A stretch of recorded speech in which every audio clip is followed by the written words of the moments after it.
you take it for granted. I mean, we had it for so long, and then, you know, when it gets taken away, we're all kind of living in our own space, and we keep in touch, but you start to lose touch with whether you're even connecting to anybody anymore. You know, you're kind of making music in a bubble.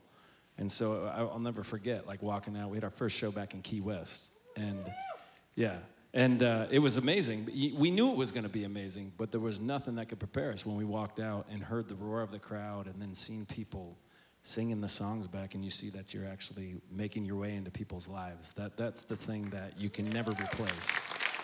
Yeah, I mean, also it's like we got to hang out with each other, which is always fun. You know, I think that's what keeps the band alive, is that, you know, we are always laughing and having a good time. So, you know, we got to do that again, which was cool.